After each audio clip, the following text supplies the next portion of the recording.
সময় এখানে মানুষজন না থাকার কারণে এখানে জঙ্গলে পরিণত হয়ে যায়, জঙ্গলে পরিণত হয়ে মসজিদটা ঢেকে থাকে, গোড়াটা মসজিদটা ঢাকা থাকবে। মানুষ এখানকার মহল্লার লোকজন, এলাকার লোকজন পরে আস্তে আস্তে এই জঙ্গল ঝোপঝাড় কাটিয়ে পরিষ্কার করে পরে এটা মসজিদে রূপান্তর করে।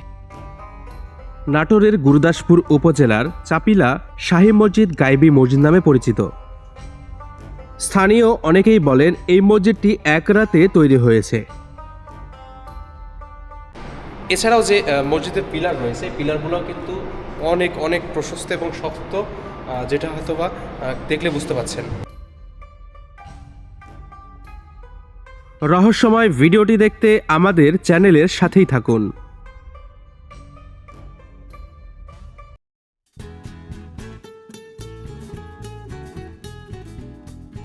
গ্রামের আধাভাঙা মেঠোপথ দিয়ে আমরা রওনা দিলাম চাপিলা মসজিদের উদ্দেশ্যে। আমাদের আজকের উদ্দেশ্য হলো চাপিলা মসজিদের সৌন্দর্য আপনাদের মাঝে তুলে ধরা।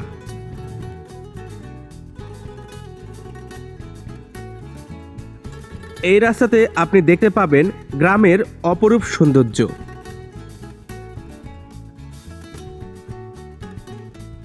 রাস্তার দুই পাশে রয়েছে খেজুর গাছ, ধান ক্ষেত এবং বিভিন্ন প্রজাতির ফসল।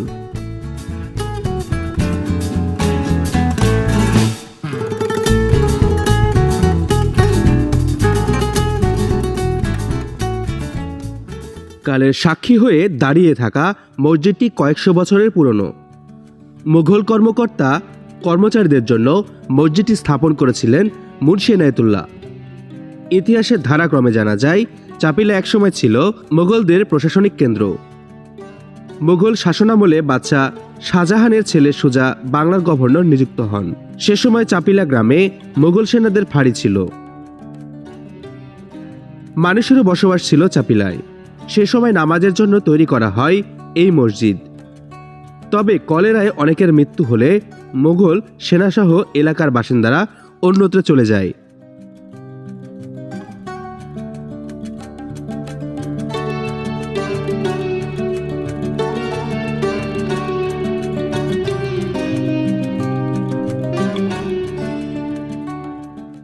তারপরে বহুদিন লোকচক্ষুর আড়ালে ছিল এই অঞ্চল, হয়ে পড়েছিল জঙ্গলাকীর্ণ।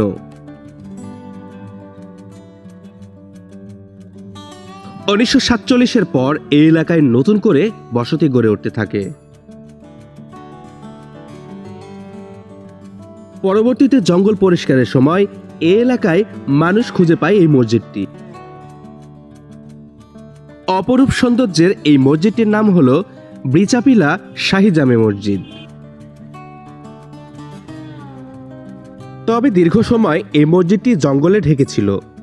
সে সময় লোকমুখে রটে যায় এক রাতের মধ্যে নির্মিত হয়েছে এই মসজিদটি।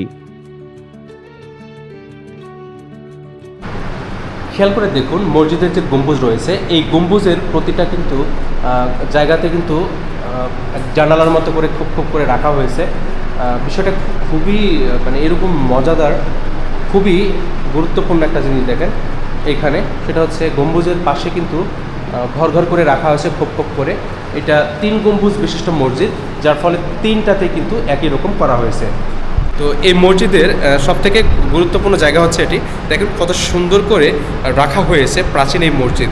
আপনি যদি নিজ চোখে না দেখেন তাহলে আপনি বিশ্বাসই করতে পারবেন না কত সুন্দর এই মসজিদের কাজগুলি। তো চলুন বন্ধুরা, এবার আমরা দেখে আসি বাহিরের সৌন্দর্য। মসজিদের বাহিরের সৌন্দর্যও কিন্তু অসাধারণ, যা দেখতে পাচ্ছেন এই ভিডিওতে। এছাড়াও যে মসজিদের পিলার রয়েছে, পিলারগুলো কিন্তু অনেক অনেক প্রশস্ত এবং শক্ত, যেটা হয়তোবা দেখলে বুঝতে পারছেন।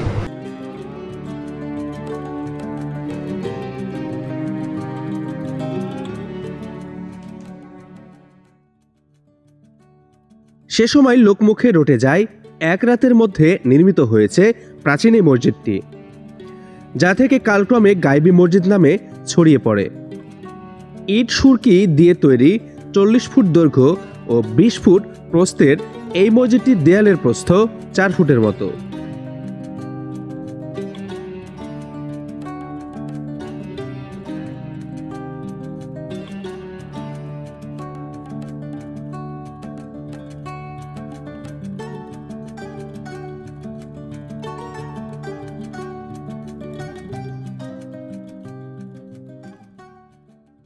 প্রাচীন এই মসজিদের সৌন্দর্যের কোনো রকম কমতি নেই।